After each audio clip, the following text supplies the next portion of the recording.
Hi everyone, Tony here for Immortality. Brains. Well, it turns out humans are just too dumb to cure aging. Give me a name of a planet. The sun? The sun's a planet. It's a planet we don't go to. I still sort of say it's a planet. I bet you other people believe are on my side. Society is an expression of IQ, and of the average IQ of the population dictates existence, essentially brains. Curing aging. Chapter 1. The smartest people. Getting the smartest people to do the job. This is the most common way of doing things. Process people to identify the smartest people and put them to do the most challenging work. It is called the education system. Finding the smartest people is possible, but a consideration is that these systems are highly flawed by sociology. Poor kids are just as bright and just as talented as white kids. Is the candidate really the smartest, or just gone through life with privilege and passes? Considering we are genuine about wanting to cure aging, we must take such into account. The FBI announced that they were charging dozens of wealthy parents with using bribery and other forms of fraud to facilitate their children's admission to elite schools, including Stanford, UCLA, Wake Forest, Yale, Georgetown, University of Texas, University of San Diego, and USC. Bad story. Man. Bad story. Stealing other people's opportunities. Find the smartest people, tick, with the caveat that many times the smartest people are sidelined and their talent is unrealized, and we all suffer imposters. Chapter 2. Bona fide geniuses. They are above the smartest people, and they wear their superior intellect openly. They can be identified.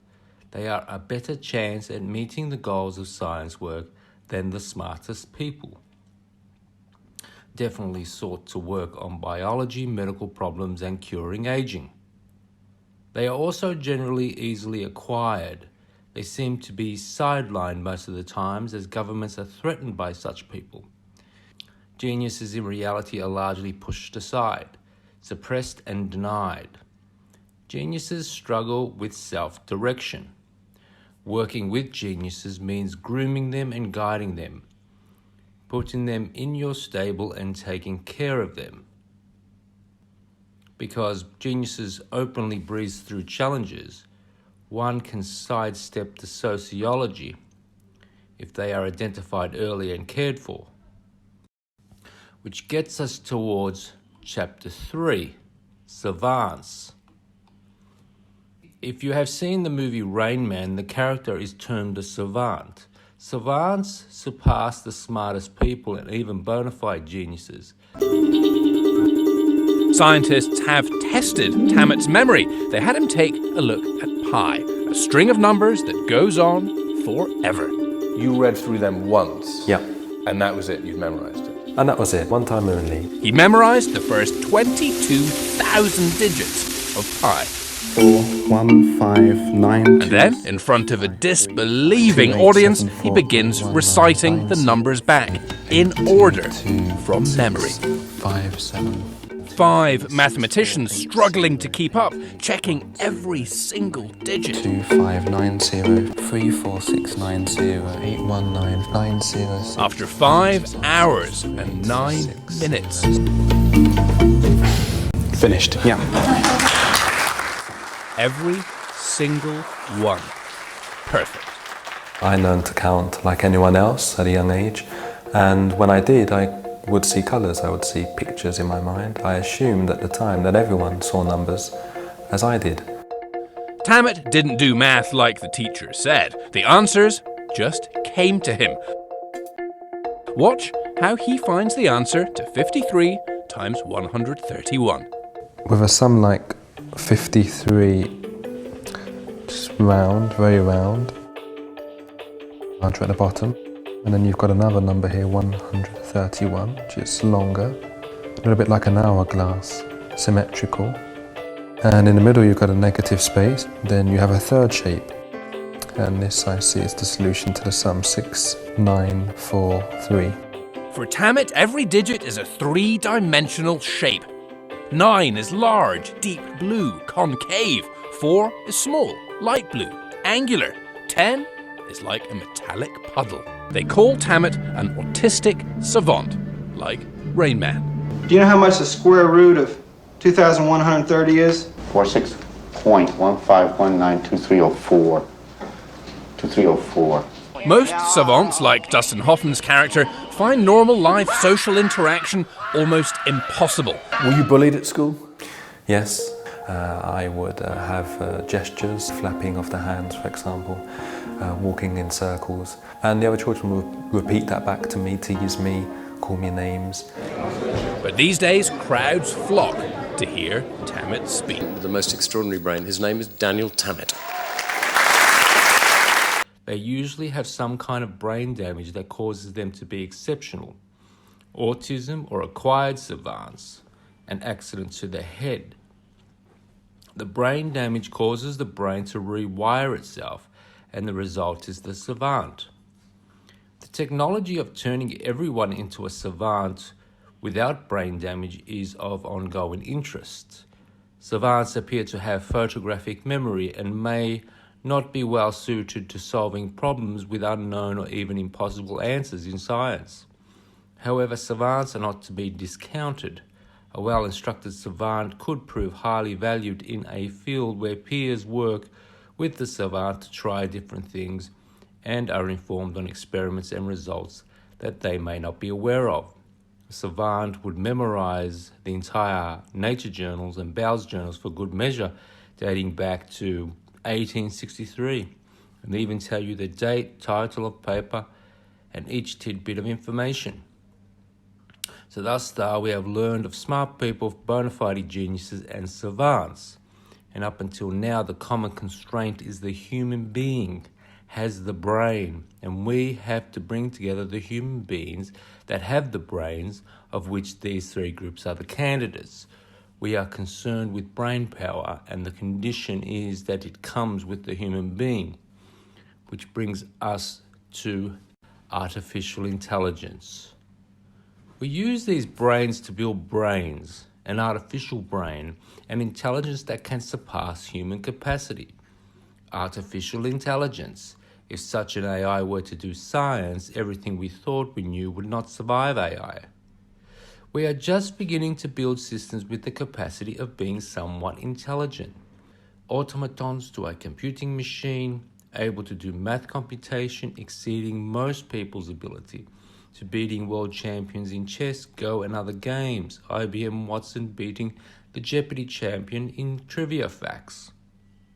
Rather than a human being intelligent enough to do some task, we can build machines to do tasks both physically and intellectually and develop them ongoingly, increasing their ability and intelligence with each iteration.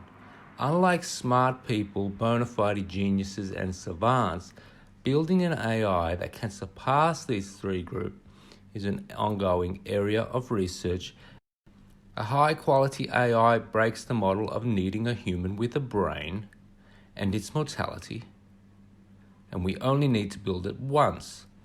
While AI cannot replace smart people, bona fide geniuses or savants just yet, the best AIs of today are able to provide some contribution to assisting scientists, similar to the way savants might, and that is their quick relay of essential information and the ability to answer questions. It is unclear that a linear pathway towards AGI is achievable. More parameters, higher quality training data, more computing power might not be a pathway towards AGI or artificial superintelligence. But the meticulous process of making AI a little better with each iteration and over time should prove a milestone at some iteration, and people are always suggesting novel ways of giving AI a little more prospect. Intelligent slime. An interesting show of intelligent was a slime that redesigned the Tokyo subway system, doing a far better job than humans. Physarum polycephalum Single-celled slime molds they found can build networks as complex as the Tokyo subway system.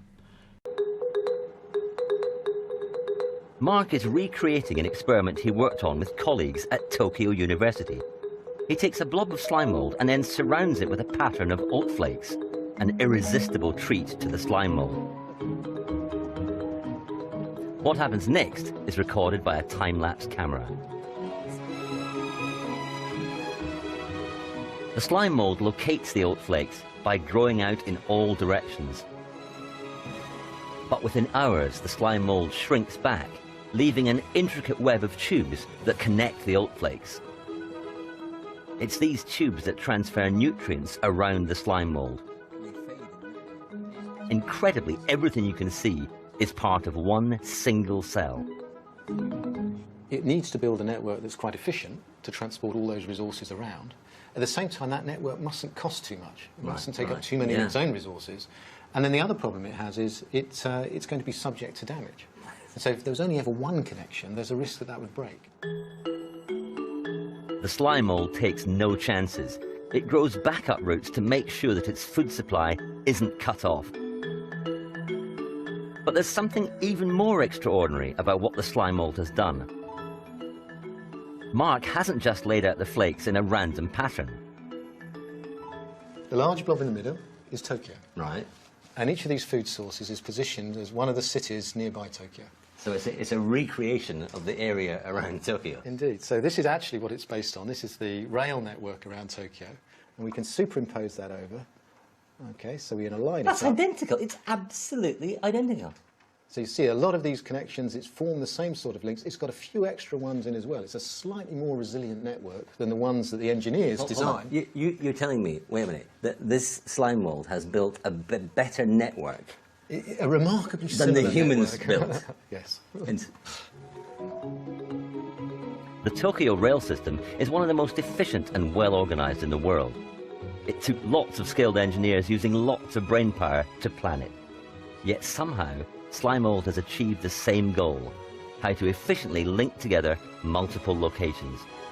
The largest organism on Earth is a fungus called Armillaria osteae, also known as the honey mushroom. The fungus is found in the Blue Mountains in eastern Oregon, USA, and covers an area of approximately 2,200 acres, 8.9 square kilometers. These are plants, easy to keep and maintain. They can be scaled. Translating their ability to play Pong better than a human is another story. The point is the successful harnessing of biology to do intelligent work, and in the case of the slime, more intelligent than a human. These are under development and far from being usable for any science work. As we observed in the slime mold, the prospect of biological neuronal network, the brain in a vat, which brings us to the latest iteration and the topic we want to explore today. In the search for brain power that can cure aging, the brain in the vat, the brain in the jar, the big neuronal network. Other scientists use a completely different approach. They take the brain cells apart and let them grow in a small dish on top of a computer chip.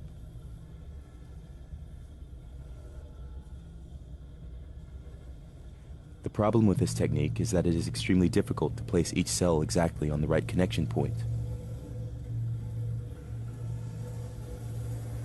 A team of researchers at IMEC has recently found the trick.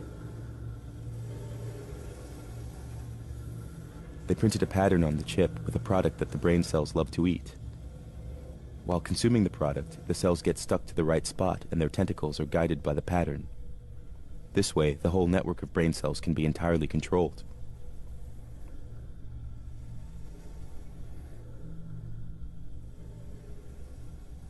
Some scientists have already been experimenting with such brain dishes. Their chips were less precise, but their results sometimes remarkable. Let me disconnect the light show. Dr. DeMars, for instance, tries to communicate with his brain dishes and teach them several tasks. So each of these dishes contains about 20,000 or so neurons, which are firing away as we speak. So each one's an individual network, and they'll fire spontaneously.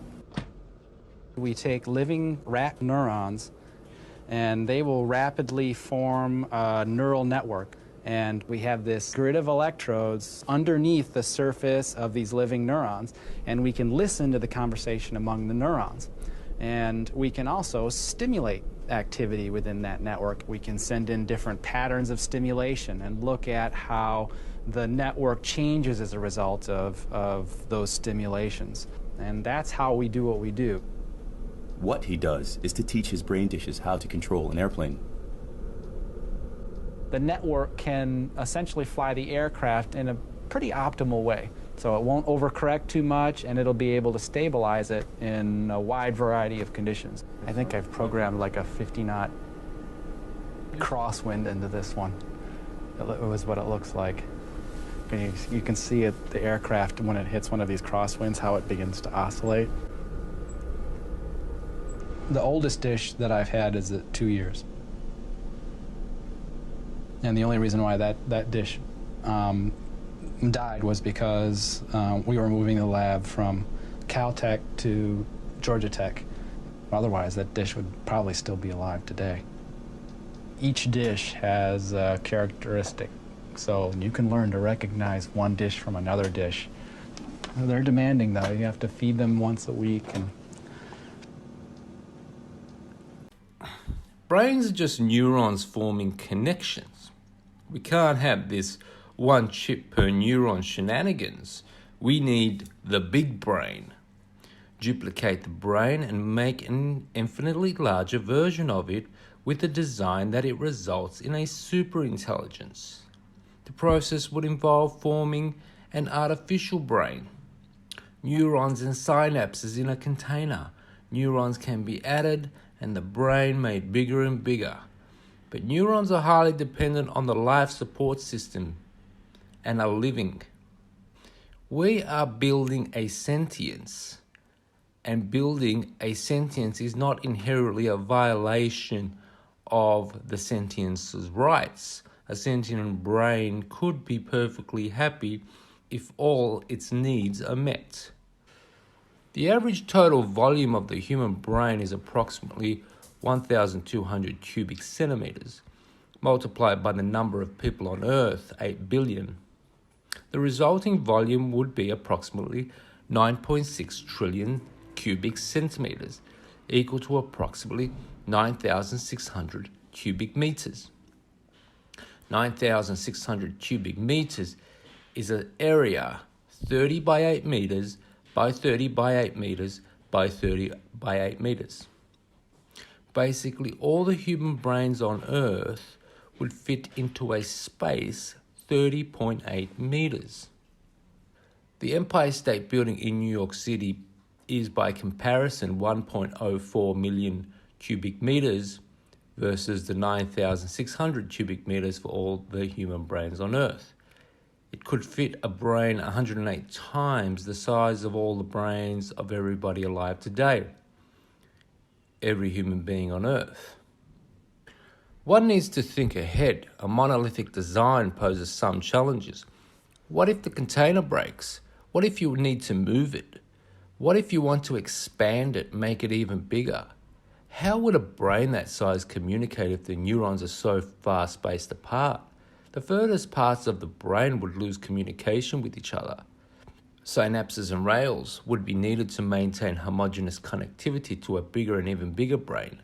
Possibly small vats would be interconnected with artificial synapses. These synapses could also provide an electrical superhighway for the entire brain to maintain homogeneity of the brain regardless of size. We are exploring the engineering of a big brain constructed out of neurons. Many quadrillions of neurons and synapses integrating and thinking as one brain. What is the all-important aim here? The strategy is making brains that build smarter brains. The brain that builds the brain that builds the brain, and on and on. Then we can use that brain to cure aging.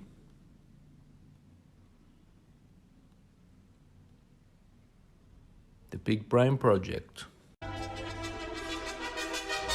Many millions of years ago, a race of hyper-intelligent, pan-dimensional beings got so fed up with the constant bickering about the meaning of life that they commissioned two of their brightest and best to design and build a stupendous supercomputer to calculate the answer to life, the universe, and everything.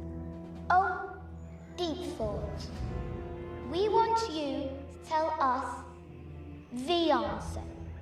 The answer to what? The answer to life, the universe, everything. We'd really like an answer. Something simple. I have to think about that. Return to this place in exactly 7.5 million years. Is it finished? No, there's more. There's more. They go back. What, 7.5 million years later? That's right. They do.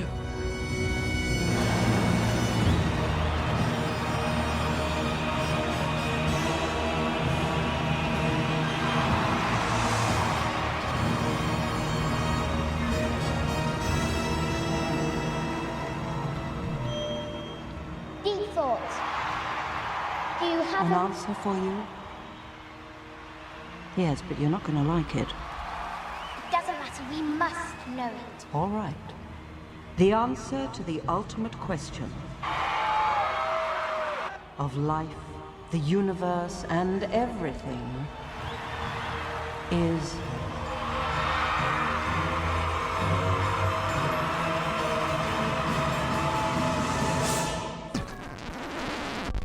Tony, over and out.